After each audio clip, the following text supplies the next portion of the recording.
Hello everyone. Today we are going to discuss how the modern world has shaped us, how we bring children into our world, and how ignorant we are when we commit any action. Today we are also going to discuss how, in the name of society, in the name of family, in the name of relatives, we are obligated to commit ignorant acts. We are obligated to turn a blind eye to life. We are obligated to live in anxiety and pain every day. We are going to do this by reading Bhagavad Gita, chapter 1, Shlok 33 and 34. But before we read this Shlok, we must understand how the modern capitalistic world operates. Okay? First, we must understand how the modern world teaches us to live and what is wrong with that teaching. As soon as we are born with a body, obviously. The body is not us. The body is not right now the one who is watching this video. The one who is watching this video is the seer. You are the seer. You are not the body. Right now, you are behind the senses. We have five senses: sight, smell, hearing, touch, and taste. You are behind all of these senses. You are experiencing the world through these senses. The world is in front of the senses, and you are behind the senses. As soon as a man is born in this world, or a woman is born in this world, they are first of all differentiated on the basis of the body itself. If you have the body of a man, you will be treated differently. If you have the body of a girl, you will be treated differently. If you have a body of a boy, you will have short hair, which is something that grows on the body. You do not have any hair, by the way. The one who is seeing this video has no body. You don't have any hair. The body has hair. But from our childhood itself, we are taught that you are the body. And in order to gain peace, which we all of us want peace, no matter what we do, behind all of those actions, we want peace. If we are making money, we want peace out of it. If we are fulfilling a relationship, we want peace out of that relationship. That's why we are in that relationship. And when we do not have peace in a relationship, that relationship becomes a curse. Right? But when you are born through your childhood, from your childhood itself, you are given the mistaken identity that you are the body. This is the biggest crime of the modern world. It is important that you be given this false identity so that you will be a consumption driven machine of the modern capitalistic world. Because the capitalistic world is based on the assumption that all of us will consume and consume increasingly with time. Of course, we have to be given an identity which requires a lot of consumption, which is the body. If we truly knew our identity, which is the true self, which is the seer, which is right now seeing, which cannot be seen and which cannot be touched, then we will not consume. If you truly understood that you cannot stop seeing, if you open the eyes of the body, you see the outside world. And if you close the eyes of the body, you look at darkness. There is still something which is looking at the darkness. In fact, if you go to sleep, you see dreams. You cannot stop seeing. In fact, even if you don't have dreams while sleeping, when you wake up, something is present which says, I had a great sleep. So there is still something which was present in that dreamless state of sleep. That's why you are able to say that I had a great sleep. Something was still present in that state as well. So that which is present in dreaming, in sleeping, and in waking, in all the three states, which is constantly seeing, whether it be darkness or dreams or the outside world, that is you in the present moment. And if you want to experience yourself, you just have to close your eyes and experience that you cannot stop seeing. No matter what you do, you cannot stop seeing. It is your fundamental quality, right? So the modern world doesn't tell you this. The modern world hides this from you. Sometimes it is deliberate, sometimes it is not deliberate, but mostly it is deliberate. They do not tell you this deliberately. Why? Because once you understand that you cannot be seen and you cannot be touched, you do not attach yourself to things which are outside the body. And so naturally, your consumption will not be that much. But in order for the capitalistic world to survive, you have to consume increasingly at an increasing rate year on year, right? Then only the GDP will increase, so called GDP, which is a sign of consumption. GDP doesn't care whether you are happy or not, whether you are anxious or not. It doesn't care for that. It only cares how much consumption you are doing. And it also doesn't care whether you are destroying the world, you are destroying the climate for your consumption, whether you are destroying the climate of other countries for your consumption. It doesn't care. It only cares about your consumption. So in the modern world, in the modern capitalistic world, if you have to consume, then you have to have a false identity. And the false identity is that you are the body. And the society distinguishes you from a very young age, differentiates on this basis from a very young age. That's why boys wear different clothes, girls wear different clothes. You are not the boy, you are not the girl. If you have the reproductive organs of the boy on your body, then you are said that you are a boy. If you have the reproductive organs of a woman, you are a female. But your reproductive organs are not your identity, they are the part of the body. If you cut my hand, you do not cut me. If you cut my head, two things will happen. You will see that my head is falling, but you do not understand that I will also see that my head is falling.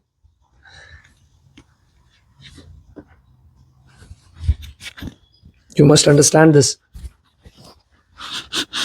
So, whenever a person tries to come to truth, whenever a person tries to find out who am I, the world and the society goes against that individual. And it tries to manipulate that individual to go on a path of ignorance and consumption and destruction. How does it do that? It says that I am your father, I am your mother, I am your uncle, I am your teacher. If you do not do this, I will be disappointed, beta. I will be disappointed in you. I will be disappointed in you. See, it manipulates you. Or it says, who lives such kind of a life? Is this a life? Sheh. This is no life. You are talking like an important person when you say such things that I am not the body, I am not the body. What nonsense are you talking about? If I slap you right now, am I not slapping you? So what are you talking? Your body is everything. Your body is everything. They will say this. But the most common type of manipulation is this, that I am your family. I am your family. Do this. If you do not do this, I will be very disappointed in you. Do whatever I tell you to do. Live however I want you to live. Do not live as you want to live. And if you live as you want, then I will not be happy with you. I will disown you. Society will disown you. Society will ostracize you. So basically they try to scare you. In short, people will try to appeal to your feelings, or they will try to appeal to your fear.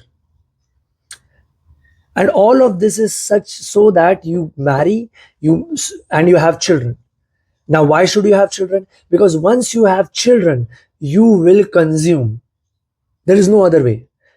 A child is ignorant. You cannot explain to a child the reality of life. You cannot explain to a child that you are not the body, beta. You are not your body. You are the one who is seeing. Although your child also wants peace. He also wants peace. Everybody wants peace. As soon as you come into this world, Everything you do is for peace. When a child becomes hungry, he becomes anxious. He becomes the opposite of peaceful. So he runs after the mother. Please give me food. Please give me peace. Once I have food, I will be peaceful. This is what he is saying. That child is saying. But ultimately, he also wants peace. So ultimately, the child will also ask this question. But you will never tell the child that you are not the body because you yourself don't know the truth. So this cycle of consumption continues and it also creates suffering and anxiety for everyone. And of course, when you attach yourself to the body, you obviously will be disappointed because the body will not stay the same. Everything that comes into time, into creation, constantly changes. Every second, billions of cells in your body die and billions of cells in your body are created. Every second, you are growing old. So, all the women who think that they are the body, when their body gets wrinkled, when their body gets saggy from old age, obviously they will find quite sadness in all of that endeavor because they have attached themselves to a false identity. They think that they are the body. Whereas that which is watching this video is always fresh. You are always young. You were the same when you were a child. When you are an adult, you are still the same. The one who is seeing the video, the one who is behind the senses, the one who cannot stop seeing doesn't age. So if your identity is in the right place, the body can age as much as it wants. You do not get affected by it. You are always happy. You do not get sad with the aging of the body. But if you think that you are the body, then obviously as the body deteriorates, as the body gets riddled with sickness, with old age, you will get sad. You will think that I am also aging. This is a misplaced sense of identity, by the way. So, Bhagavad Gita, chapter 1, Shlok 33 to 34, shows us that how we get manipulated by our own family, by our own society. And this is the moment that one must stand up for dharma, for truth. And what do you mean by truth? That I am not the body. I am not the body. I am the witness. I am the seer. I am the one who cannot stop seeing. So Arjun says to Krishna in Shlok 33 and 34, these very persons for whose sake we covet the throne, luxuries, and pleasures, teachers, uncles, sons, and nephews, and even to granduncles and granduncles, maternal uncles, fathers in law, grandnephews, brothers in law, and other relations, are here arrayed on the battlefield, risking their lives and wealth. So basically, Arjun is hesitating to fight because the people in front of him are his own family. But he has conveniently ignored the truth that they have committed the highest form of ignorance. They have committed adharma. And what adharma did they commit?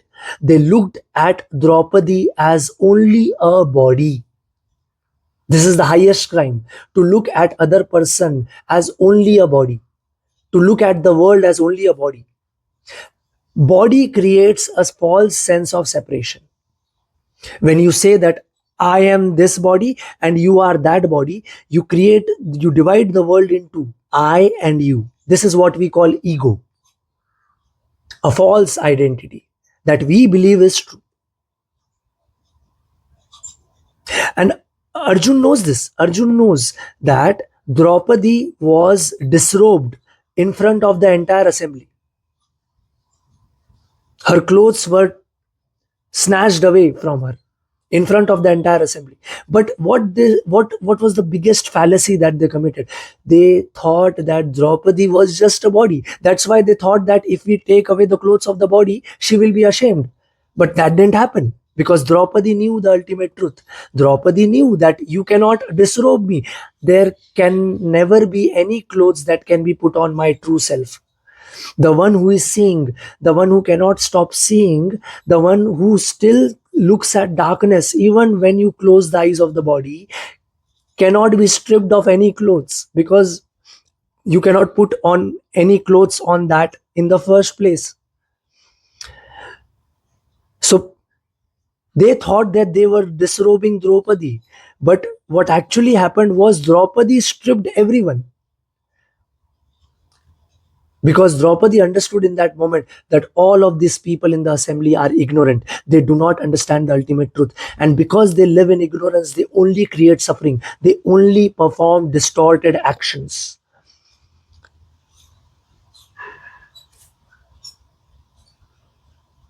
In the Western world, rapes are increasingly becoming a problem. In India also, it is a very huge problem in Bharat. So what happens when a rapist rapes a woman? The rapist has fallen prey to a false sense of identity. He thinks that he is the body. He thinks that the woman in front of him is the body. So he thinks that if I consume this body, if I consume this body, I will get peace. So the rapist looks at the person in front of him as only a body. He is also committing the same crime that Kauravas committed. But Arjun has forgotten this.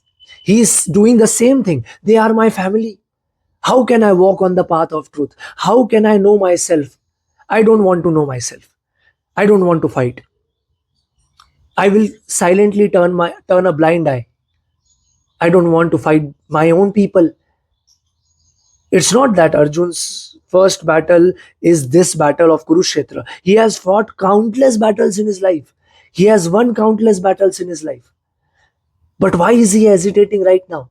Because he thinks that the people in front of him are more important than the truth, the ultimate truth. And remember, if you do not follow the path of truth and turn a blind eye to dharma, turn a blind eye to truth, and side with your family, you are still creating distorted actions for yourself and for them. Because obviously they do not understand the truth. And one who doesn't understand truth doesn't live with awareness, doesn't live with this awareness that I am not the body. I am not what society has told me I am. Then he can only perform distorted actions, because all action come from your identity. If you have a wrong identity, you can only perform wrong actions. If I have the identity of a thief, I will think that the act of stealing is the right action, right? If I have the identity of a good man, then cannot perform the action of stealing. See, if I change the identity, the action also changes. We have all fallen prey to a false sense of identity. And the biggest impediment to following the path of truth is society itself, because the society itself is based on a foundation of endless consumption of the body. Everything that you consume is related to the body: food, clothes, shelter. I'm not saying that these things are not important. I'm not saying that. I'm not saying do not wear clothes. Wear clothes. But you have fallen under the assumption that clothes are your identity, or your food is your identity, or your house is your identity. This is the problem. You have attached your identity to external things, which can never reach you, by the way. You can never touch your house. Your body can touch your house. But that which is seeing, that which is keeping the body alive, can never touch anything. You cannot own anything. That's why when the body dies, everything that you have accumulated in your life gets left behind. You cannot take it with you after death. And don't be mistaken by thinking that I will leave it for my children. Your children are not your children. Your children are independent entities. They also cannot be seen and they also cannot be touched. You can only see the bodies of those children. Your true children you have never really seen, and your true children you can never really touch. And obviously, you cannot see what is going on behind their senses, just as they cannot see what is going behind your senses. And after the body dies, you do not stay in that family. You get reincarnated in some other body, which can be someone else's. So, this idea that we must reproduce so that life goes on is a very egoistic idea. Scientists know for a fact now that the universe is so big that there are at least more than 1 million planets which are like Earth, which inhabit life. So we do not have to take care of life. Universe and existence is enough to take care of life.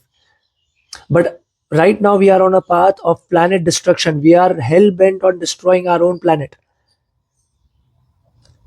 And the biggest obstacle in saving our planet is this idea that has been fed to us from society, that we must consume, we must consume. And whenever somebody goes away from this path, he has to face these kind of things. He has to face that your family will be disappointed, or you will not be able to live a good life. You have to be, you are always fear mongered whenever you try to walk the path of truth.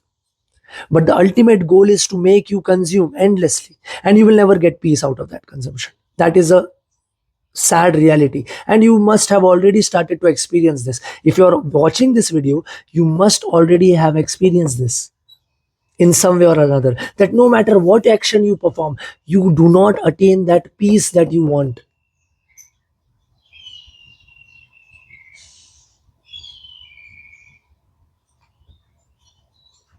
Remember, your own people will stand against you when you start to walk the path of truth.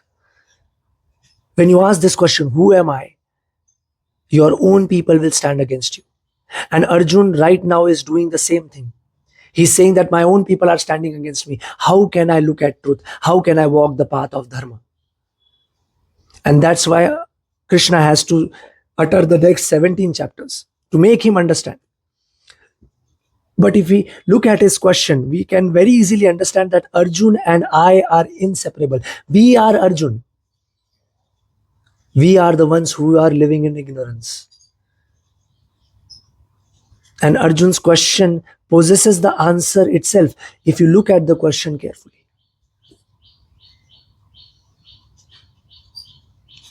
That's all for this video. Thank you so much.